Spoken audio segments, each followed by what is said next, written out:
Hello friends, how are you? कैसे हो सब लोग? आशा करता हूँ आप सब खुशी होंगे। लेकिन लोन डिफॉल्टर वाले ज़्यादा खुश नहीं होते, लेकिन मैं आशा करता हूँ खुश रहिए। वही लाइन मेरी चलती रहेगी, कुछ नहीं होगा, है ना। और इसी चैनल पे आप सबका जो मुझे प्यार मिल रहा है, बहुत ज़्यादा प्यार मिल रहा है। शायद इसके लिए दिल से आप सबको धन्यवाद। चैनल को सब्सक्राइब जरूर करें। और पिछले दो वीडियो हैं, वो दो वीडियो बनाने का मेरा जो इंटेंस था कि किसी की जान बच जाए, वही इंटेंस से मैंने वो वीडियो आपने देखा होगा तो समझ में आ गया होगा। तो वो वीडियो ज़्यादा से ज़्यादा लोगों को शेयर करें। पता नहीं किसकी जान बच जाए, आपको भी पता नहीं, क्योंकि लोन डिफॉल्टर अकेला ही दिल में रखता है, किसी को बताता नहीं। तो आपको भी पता नहीं कि कौन फंसा हुआ है और कौन प्लानिंग कर चुका है सुसाइड की। तो वो दो वीडियो ज़्यादा से ज़्यादा शेयर करें, किसी की जान बच जाएगी। तो अब आते हैं आज के टॉपिक पे। लोन डिफॉल्टरों के लिए सबसे खुशी का दिन है 14 दिसंबर 2024। उस दिन पूरे इंडिया में सभी तहसील में राष्ट्रीय लोक अदालत बैठ रही है और आप उसका फ़ायदा ले सकते हैं। अगर आपके ईएमआई बाउंस हो चुके हैं, आप लोन डिफ़ॉल्ट हो चुकी है आपकी, तो ज़रूर इसका फ़ायदा आपको मिल सकता है। तो आज चर्चा करेंगे कि इसमें कौन जा सकता है, कौन नहीं जा सकता इस लोक अदालत में, कितने % आपको डिस्काउंट मिलेगा, कितने % में आपकी लोन सेटलमेंट होगी, पूरी प्रक्रिया लोक अदालत की होती कैसे, और इसका आप फायदा कैसे उठा सकते हैं। तो पूरी डिटेल में आज इसकी चर्चा करेंगे। तो सबसे पहले तो सबके मन में एक ही चीज आती है, अदालत शब्द। भाई वो अदालत अलग होती है जो अपने दिमाग में है, ये है लोक अदालत। इस अदालत में ना कोई सजा का प्रावधान है, ना कोई इसमें पेनल्टी होती है, ना आप पे कोई दबाव डाला जाता है, ना आपको धमकाया जाता है, और इसमें फैसले नहीं होते, दो पार्टियों के बीच समझौता कराया जाता है। इसको कहते हैं लोक अदालत। तो आपके जो दिमाग में अदालत वाला जो पिक्चर खड़ा हुआ है वो निकाल दीजिए, और ये लोक अदालत है। और ये लोक अदालत उनके लिए ही है जो लोन डिफॉल्ट हो चुकी है या फिर परेशान है और चीज़ों से भी। तो इसके लिए लोक अदालतें साल में 2 या 3 बार बैठती हैं। तो ये इस साल की ये आखिरी लोक अदालत है। तो आप अपना देख सकते हो, और कौन फ़ायदा ले सकता है वो चर्चा करेंगे तो आपको समझ में आ जाएगा कि किसको किसको फ़ायदा होने वाला है। तो सबसे पहला फ़ायदा तो ये है कि लोक अदालत में आपसे फ्रॉड नहीं होगा। वो कैसे? जैसे मान लीजिए आपका लोन डिफॉल्ट हो चुका है और आप सेटलमेंट के लिए जाते हो बैंक में। जब बैंक में जाते हो तो कहते हो सर हमारा सेटलमेंट मुझे करना है, तो वो क्या कहेंगे कि चलो कोई बात नहीं, इतने अमाउंट आप टोकन रखो और सेटलमेंट की प्रक्रिया करते हैं। लेकिन कुछ दिन बाद आपको इन्फॉर्म किया जाता है कि आपकी सेटलमेंट की प्रक्रिया खारिज कर दी गई है, और जो आपने टोकन दिया था वो आपका लोन अमाउंट था बकाया, उसमें डाल दिया गया है।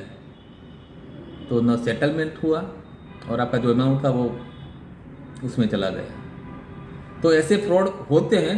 फ्रॉड कहें या जो भी कहें, वो बैंक के या एनडीएफसी बैंक ऐसा करती है।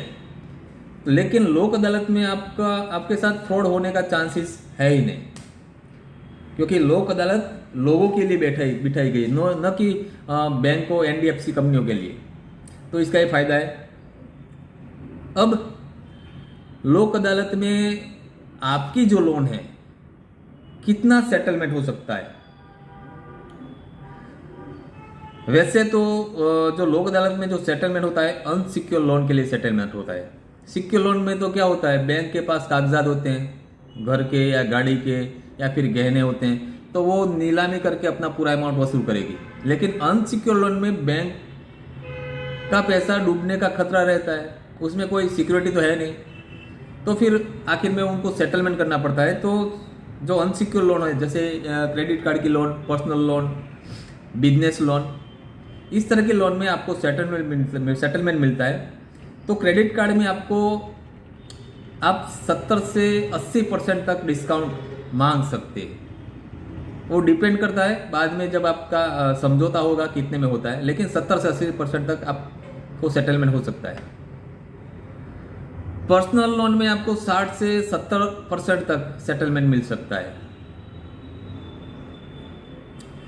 वो डिपेंड करता है आपकी फाइनेंशियल परिस्थिति के अनुकूल क्या है, आपकी परिस्थिति कैसी है, कितने टाइम से ये डिफ़ॉल्ट हुआ है आपका लोन, और बैंक ने कितने हाथ पैर मार चुकी है, और बैंक किसी हालत में निकलना ही चाहती है। तो उस पर डिपेंड करता है कितने % में सेटलमेंट होगा। फिर आगे तो अब इसमें होता क्या है, आप वहाँ जाओगे तो आप तो सेटलमेंट करोगे, तो बैंक जो कहेगी वो ही सेटलमेंट करना कंपलसरी नहीं है। आपको अमाउंट तय करने का पूरा अधिकार है कि आप कितने अमाउंट तक दे सकते हो। अगर बैंक जो अमाउंट कहती है उसको डिसएग्री भी कर सकते हो। आप पे वहाँ पे कोई दबाव नहीं डाला जाएगा, कुछ नहीं, कोई प्रेशर नहीं है, वहाँ पे कोई सजा का प्रावधान भी नहीं है, न पेनल्टी का प्रावधान है। तो वहाँ तो केवल आपका ही सोचा जाएगा कि आप और बैंक का समझौता हो जाए। अगर आपको सहमति नहीं है तो डिसएग्री करके नेक्स्ट लोक अदालत में आपको फिर बुलाया जाएगा। तब तक वेट करिए कि नेक्स्ट लोक अदालत में जब बुलाया जाएगा आप उससे भी कम अमाउंट में सेटलमेंट कर सकते हो। आपको लोक अदालत में 3 बार बुलाया जाएगा। 3 बार में कभी ना कभी आपका सेटलमेंट हो सकता है। टेंशन नहीं लेना है लोक अदालत वाली चीज़ में, बिल्कुल आपका हित ज़्यादा सोचा जाएगा। अब बात करते हैं अब इसकी प्रक्रिया कैसे होती है। तो प्रक्रिया में जब आपके 3 EMI बाउंस होते हैं और उसके बाद जब आपका लोन अकाउंट NPA में चला जाता है, नॉन परफॉर्मेंस एसेट में, उसके बाद जो पूरी बैंक जो या NF जो भी कंपनियां हैं पूरा हाथ पैर मार चुकी होती हैं, उसको लगता है कि अब इस बंदे से कुछ निकल नहीं सकता, तब जाके NDFC हो या फिर बैंक हो या जो भी कंपनियां हैं, जो भी जहां से लोन लिया, वो जाती है, वो आपका डेटा भेजती है लोक अदालत को। जब आपका डेटा लोक अदालत के पास पहुंचता है तो उसके बाद लोक अदालत आपको नोटिस करती है कि आइए भाई साहब और समझौता कीजिए, है ना। तो जब तक आपको नोटिस नहीं है आइए तो जाने का कोई फायदा नहीं है। फिर नोटिस लेके आप जाइए लोक अदालत में, वहाँ पे सभी NBFC बैंक कंपनियों के कैंप लगे होंगे, बैंकों के कैंप लगे होंगे। आप जहाँ से लोन लिया उस कैंप में जाके बोलिए, अपनी नोटिस दिखाइए। उसके बाद वहाँ पे गलती से भी कहीं साइन ना करें। ऐसा क्यों होता है बताता हूँ मैं बाद में, लेकिन जहां भी अगर साइन करनी है मैजिस्ट्रेट के सामने पूरी प्रक्रिया होगी। आप जिस अमाउंट पे कंफर्म हो कि हाँ ये अमाउंट मैं दे सकता हूं तभी साइन करें, बिल्कुल सोच विचार के साइन करें। अगर आपके पास वो पैसे नहीं है सेटलमेंट के तो बता भी दीजिए कि सर इतना टाइम लग सकता है, सेटलमेंट तो हो रहा है लेकिन इतने टाइम के बाद मैं ये सेटलमेंट के अमाउंट दे सकता हूँ। ये पूरे मतलब मैजिस्ट्रेट के सामने जो भी है वो पूरा खोल के बताइए, और जब फाइनल हो तब साइन करें। लेकिन अगर जब आप कोई भी चीज़ में अगर साइन कर दिया, इसका मतलब ये होता है कि आप इस चीज़ के लिए एग्री हैं।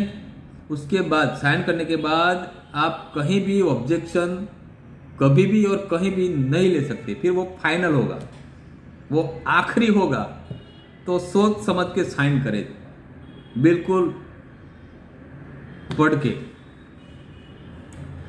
क्योंकि फिर गले की हड्डी निकलनी होती है और न घुस जाए, ये भी देखना आपको पड़ेगा।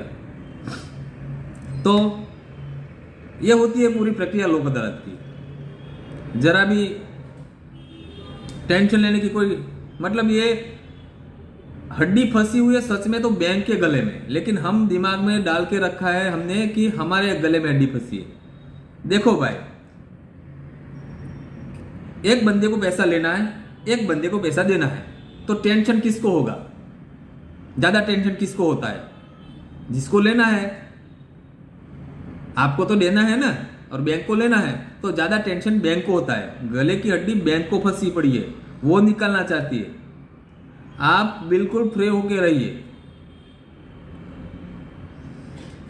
अब कुछ लोग सोचेंगे सर हमारी नोटिस नहीं आई, हमारी एक ईएमआई बाउंस हुई है, 2 बाउंस हुई है, 3 बाउंस हुई है, अभी आपका एनपीए हुआ नहीं है, तो हम जा सकते हैं क्या? जाकर कोई फायदा नहीं है,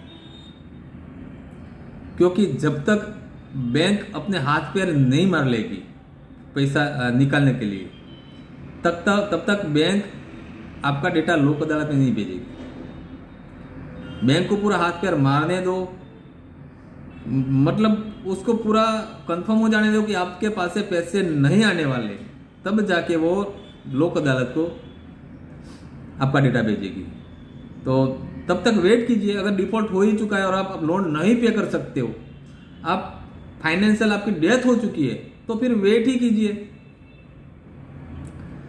सब्र रखो, आपका भी नंबर आएगा, है ना। धक्का मुक्की नहीं करने का, आखिरी में यही जजमेंट है, सेटलमेंट। तो जितने भी लोग नोटिस आ चुकी है तो जाइए और बैंक की जो गले में हड्डी फंसी पड़ी है उसको निकालिए, और जिसकी नोटिस नहीं आई है वो वेट करे, जब दूसरी बार लोक अदालत लगेगी तो आपका नंबर आएगा। धीरज रखें और तब तक परिवार को चलाइए, 2 की रोटी परिवार में कमा के लाइए, परिवार को खिलाइए, बच्चों को बढ़ाइए, बस एंजॉय करें, ज़्यादा टेंशन नहीं लेने।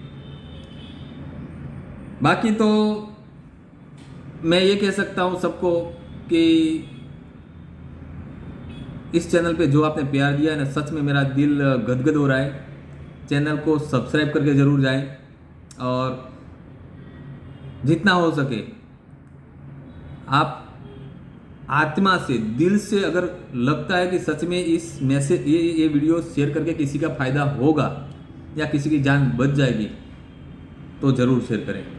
तब तक मुझे दीजिए इजाज़त। नेक्स्ट वीडियो में ऐसी कुछ आपके हित में कोई फ़ायदा होगा, ऐसी कोई इन्फॉर्मेशन लेकर ज़रूर मिलते रहेंगे। बेल आइकन ज़रूर दबाइए ताकि आपको नोटिफिकेशन मिलती रहे।